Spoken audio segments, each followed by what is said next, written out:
Romans 14:5 says, One man esteemeth one day above another, another esteemeth every day alike. Let every man be fully persuaded in his own mind. So this passage seems to indicate that one could keep whatever day they deem holy. So for those who keep the Sabbath, they will say, no, the Sabbath is the seventh day. That was the day set aside at creation. That's the day we need to rest on. Others will say, but that was in the Old Testament.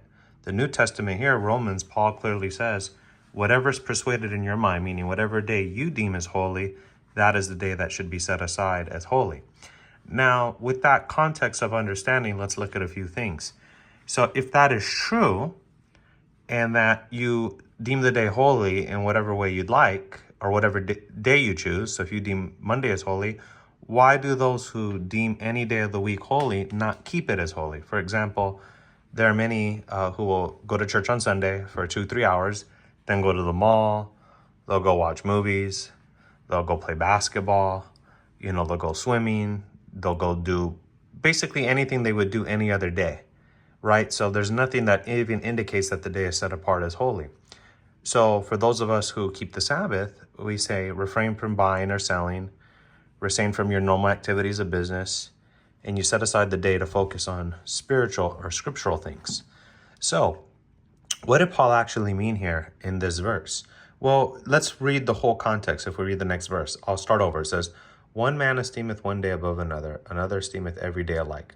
Let every man be persuaded in his own mind, or fully persuaded in his own mind. He that regardeth the day regardeth it unto the master, and he that regardeth not the day to the master, he doth not regard it.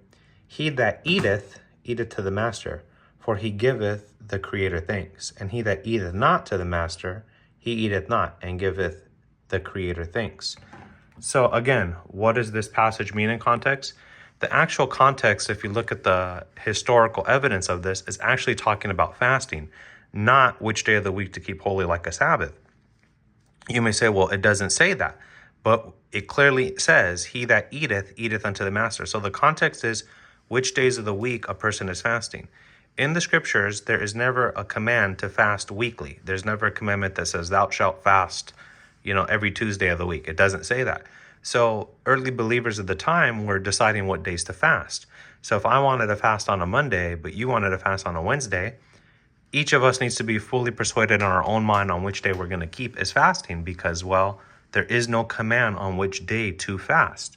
So it's fully up to the person committing to fast. So because if this is in context, as many say, as to which day of the week to keep holy like a Sabbath, you have some major problems with it, and I'll explain why. Let's read Hebrews 4:9. Hebrews 4:9 in the NIV literally says, there therefore then remains then a Sabbath rest for the people of the Creator. So why mention a Sabbath rest here if the Sabbath is done away with? And what's really interesting is the King James translation says, there therefore remaineth a rest. But if you look up the Greek word rest, based out of Strong's Concordance, it's the number 5420, and the word rest literally means sabbatismos, and it's referring to sabbatismos, the Sabbath.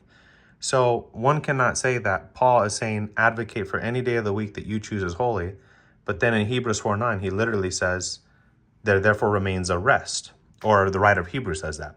And then in Acts 17:12, it says, as was Paul's custom, he went into the synagogue. On Sabbath days, he reasoned with them from the scriptures. And on 3 Sabbath days, so 3 consecutive Sabbaths, he reasoned from them. So the context that the Sabbath was done away with at the Messiah's death goes against what he himself said in Matthew 5:17, where he says, think not that I've come to destroy the law of the prophets. I have not come to destroy, but to fulfill them. The Messiah also said that he was the master of the Sabbath. And in addition to that, he says, pray that your flight be not in the winter or on the Sabbath. This is in reference to end time prophecy.